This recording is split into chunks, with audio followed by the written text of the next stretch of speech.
everyone to you. I trust you are doing well. My name is Flora Limukim. Let's kick off this live broadcast. Exhumation of the bodies from Shakahola in Kilifi County has entered its second phase today as investigations into the extent of the Paul McKinsey-led cult activities continue. The exhumation comes at the tail end of the autopsy of over 112 exhumed. Interior Cabinet Secretary Kidhuri Kindiki earlier this morning spearheaded the process, even as the Kenya Red Cross officials said the number of people reported missing had surpassed 400.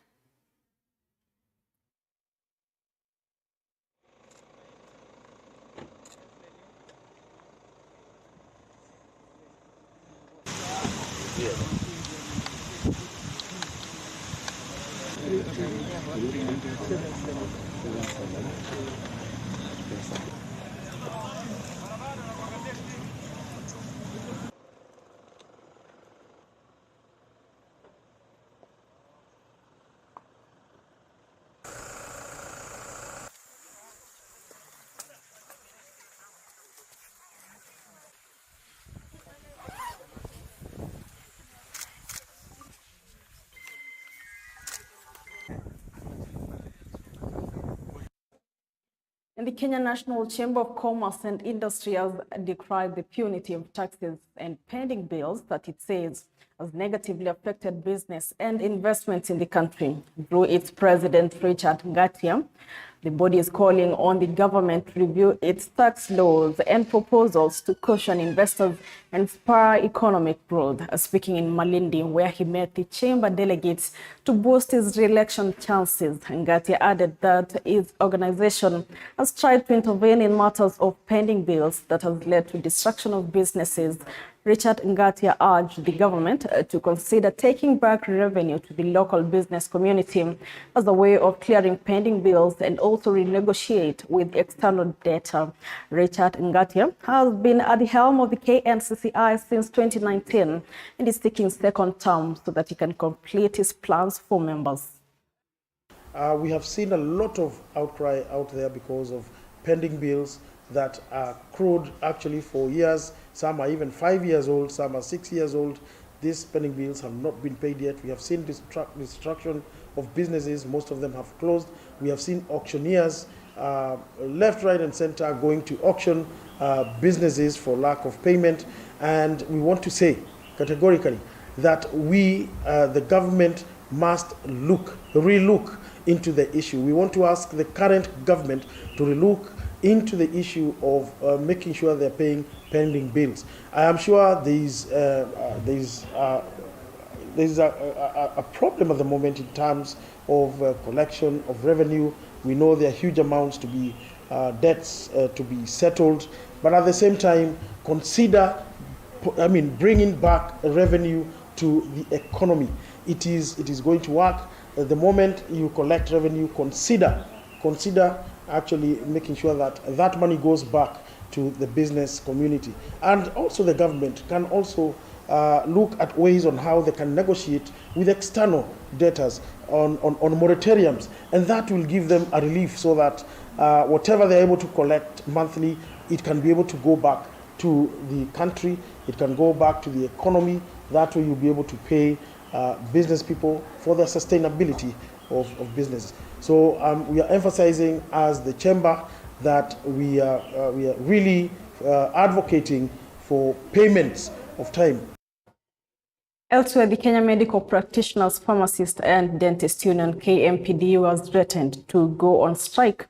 The government does not employ the over 4,000 unemployed doctors and the delayed posting and payment of interns since January this year. According to KMPDU, the doctor-to-patient ratio in Kenya is at 1 to 17,000, which is far from the 1 to 1,000 ratio recommended by the World Health Organization. We also have interns who have graduated, who have worked, and have not been posted to offer services.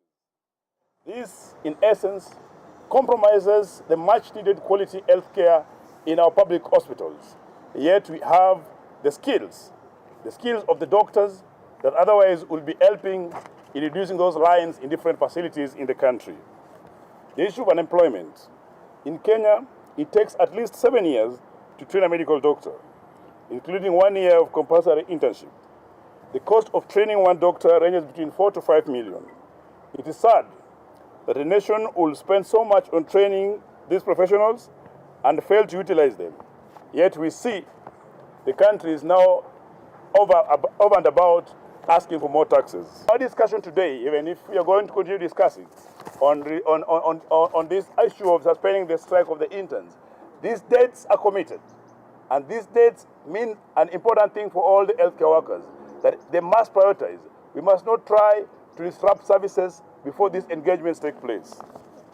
We therefore declare today, as KMPDO, in the presence of all the doctors that have not been employed and the doctor interns who have not been posted, that this year, as per the agreement of the National Veterinary Council, if these matters continue, then we will not have any further engagement but to go for a nationwide industrial action. That's the first declaration. And pupils from Angara Primary School at Leparo in Isiolo County may have to wait a while before reopening school for the second term. This comes after the school was left in shambles following an attack which led to destruction of property worth millions. Police investigations are underway to determine the motive behind the destructive attack. Lipan Kitonga, the school manager, says 7 armed attackers rained bullets on arrival, forcing him to flee as they went ahead and vandalized property and made away with a motorcycle and water pump. The 9-year-old community-owned school has provided locals with access to education. They are now urging the government to ensure the culprits are brought to book so that the school is reopened and students resume school as in other areas.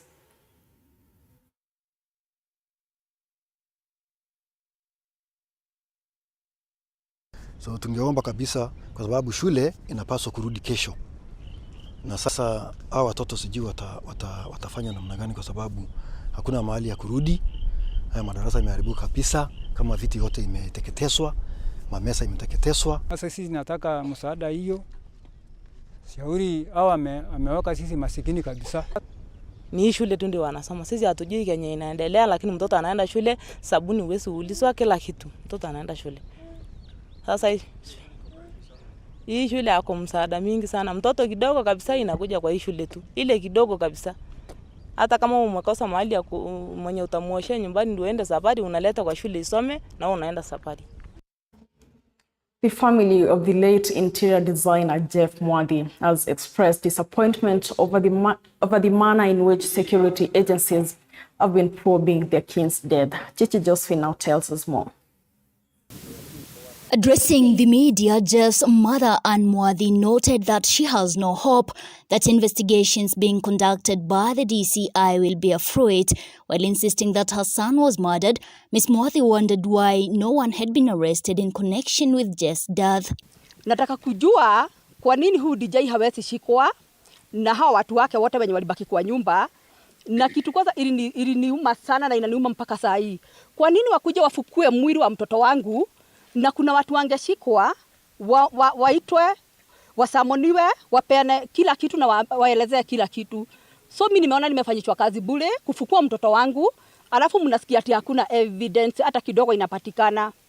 Hiyo ni vibaya sana. The family lament of not receiving a report on the post-mortem conducted after Jeff's body was exhumed. Hii mambo yote inafanywa, tunaambiwa tu kuambiwa ikiwa tu kwa vitabu. Lakini sisi kuisoma vile walifanya hiyo autopsy report vile iko, sisi hatujapata. Kwa nini hizi vitu zote zimetokea nyuma? Vitu mingi sana kama za kina Ezekiel, Makezi, wote wameshikwa wako ndani. Kwani huyu DJ ni nani? Uchunguzi ambao umefanywa uchunguzi ambao si uchunguzi halali. Sio uchunguzi ambao sisi tuliexpect. Ni uchunguzi ambao sisi umetuudhi sana na umetukasirisha sana. Last month, detectives from the Homicide Department handling the case disclosed that from their probe, the 23-year-old interior designer was murdered and did not jump to his death as earlier reported. Simu ya Jeff bado iko pale kwa DCI. Wakati tuliitisha hiyo simu, tulielezwa kwamba bado uchunguzi unafanywa.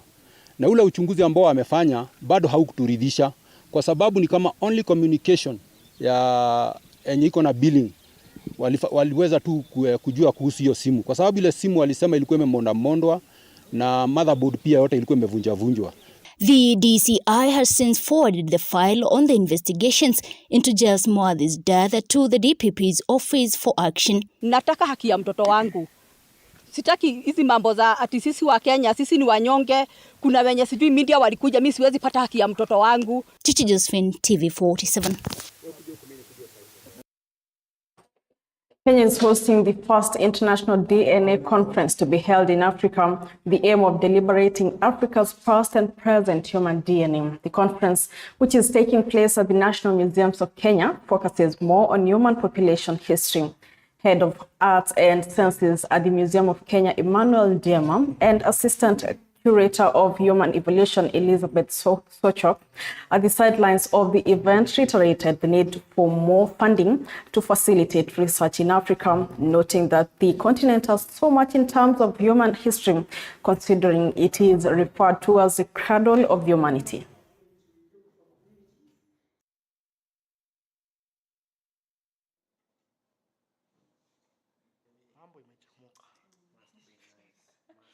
One of the main things that we're trying to pursue with this conference here held in Nairobi is bringing scholars from all over Africa and all over the world to talk about the best ways we communicate our research, the best ethical protocols that we put in place to ensure that it does more good and very little harm, and then also talk about how we can talk about DNA from Africa with the public. You remember we just emerged from the big pandemic, and the various lessons we have learned is to understand about human adaptability and resilience, and this therefore understanding ancient DNA and going back in time to understand how we are able to develop that genetic mutations that are important for us to able to develop that resilience and resistance to different kind of diseases is important.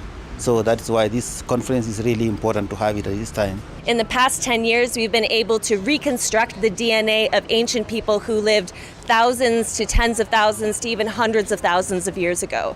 But this research has primarily focused on places in Europe and Asia. It has not focused necessarily on Africa, which is bad because Africa is the birthplace of all human beings. The continent is the most diverse place genetically in the world. Humans have been here the longest, and African populations are the most interesting to study for many questions that we can't study anywhere else. Coffee farmers in Kirinyaga now want 50% representation in the Coffee Board of Kenya so that they can be part of the decision-making in the coffee sector. In their proposal to the Senate Agriculture Committee, chaired by Kirinyaga Senator Kamau Murango, the farmers led by Barangu Farmers Society Chairman Cyrus Chomba, farmers should be allowed to vote in the membership to the board of the chairman, said farmers also want to be involved in the appointment of mailers, saying that as it is only the leadership of the societies who determine who the mailers are. Senator Kamau said they want to make a law that will even give license to the factories to market and sell their individual coffee produce directly. Tungetaka appointment of millers, wakulima wawe wakihusishwa, sababu wanakamati ndio wanachagua millers peke yao kwa society sigine. Tunasema sisi wakulima wa kahawa hatuna shinda kubwa kwenye mashamba yetu, tunalima kahawa sawa sawa. Tunalima kahawa bora, kahawa yenye aroma nzuri, lakini shinda ni marketing. Na vile yule chairman wa Kebelegu alisema ni kusema kweli. Kahawa kama tukizipeleka kwa mila ni kama hiyo si yetu tena. Ile kazi yake anafanya. Kwa sababu tunakumbuka miaka ya kari ilikuwa mkulima alikuwa anafunza na hizo pesa, watu wengi wamevunjwa na hizo pesa wakawa na dingiri nyingi, lakini imekuwa sasa katika eneo zile zinalima kahawa na majani, imekuwa sasa ni kuwa wale wazazi wawezi kufanya chochote, wamekuwa ni watu maskini, na ikawa inaendelea sasa imekuwa ni kungoa hiyo majani na kahawa sasa mpaka ikalete shinda. Sasa kwa sababu serikali ya Kenya Kwanza inatusaidia sisi watu wa agriculture, imefika. Sasa tunataka kuambia mkulima asing'oe na asipate kitu ingine, ndio tuweze kuona atakuwa atasucceed namna gani. Tulipofanya uchunguzi tulipata ya kwamba wale cartels wako katikati kutoka kwa mkulima mpaka uzanji wa kahawa katika mnanda wa kahawa Nairobi. Kuko na cartel 9.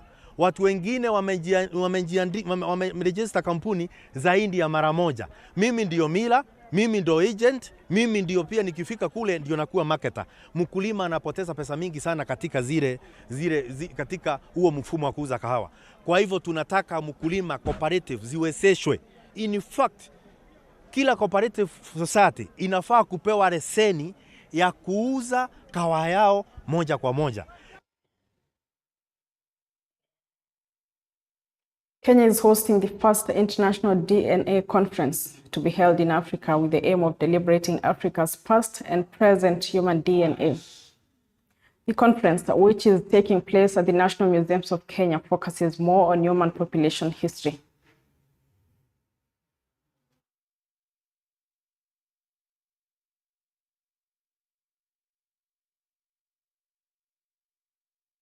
A humanitarian crisis has hit the refugee transit center in Kitale after a child died due to lack of food. This comes even as the number of refugees arriving at the center from DRC Congo and Burundi continued to rise.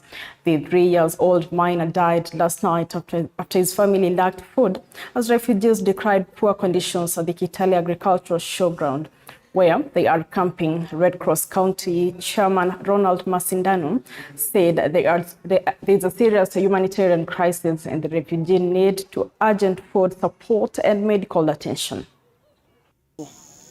Na jana tunakufisha mtoto wetu ya miaka 3, njala anaua yeye.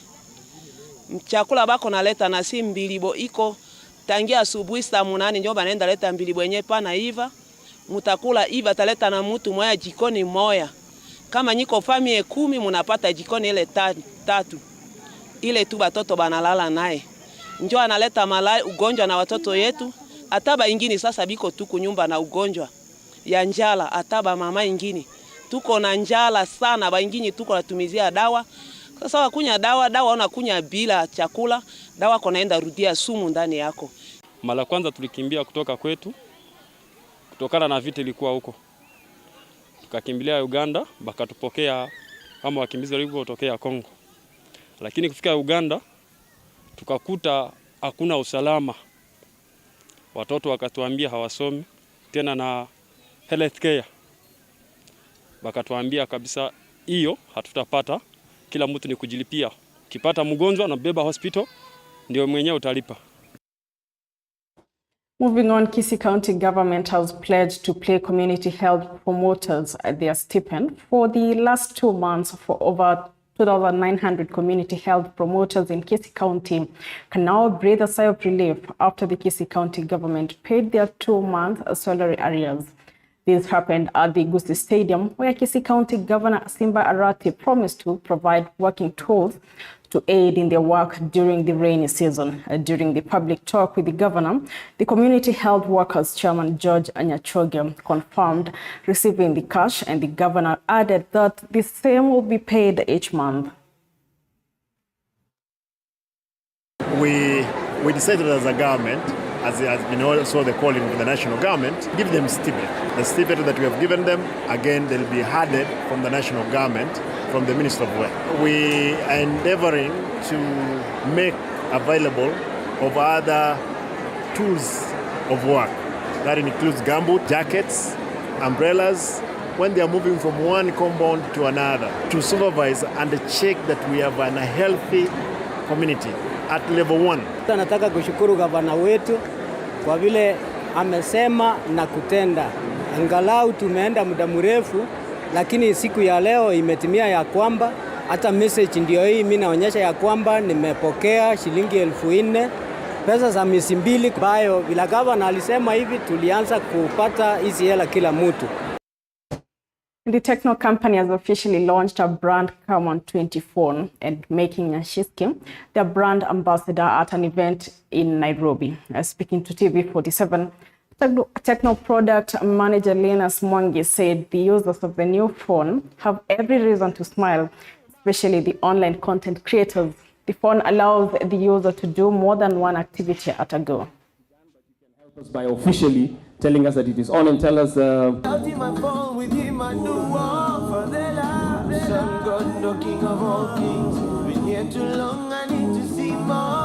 for when you look for a brand ambassador, is somebody who embodies one of the decisions why we felt that it's very necessary at the end of this morning's briefing. Somebody's going to get lucky. I see last year's winner. So, why Tecno? When you say why Tecno, it's about, we really try so much to ensure that we can be able to meet our customers' needs and also at the same time provide an affordable product. Like for instance, right now we are introducing Camon 20. Camon 20 basically means that the Camon series is more resonates with the camera people. But more than that, it's also all about the design, introducing a new, impressive and unique design in the market. So that's why Tecno and why Camon. Nice pictures with accurate colors so that when you're showing your consumers, they can actually be able to see the quality of that cloth. So when you talk about content creators, it's because it's about the camera.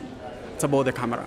And one of the key areas whereby if you look at a content creator looks for is about a good camera system. Like for instance, when you ask me about the content creators, it's because right now we're introducing a new never seen before within the mid-range product whereby we are talking about a new sensor shift, which is of course found in some of the other flagship products like the iPhone. So what we normally anticipate, as you know, Camon 18 was pretty much more frontier mobile brand.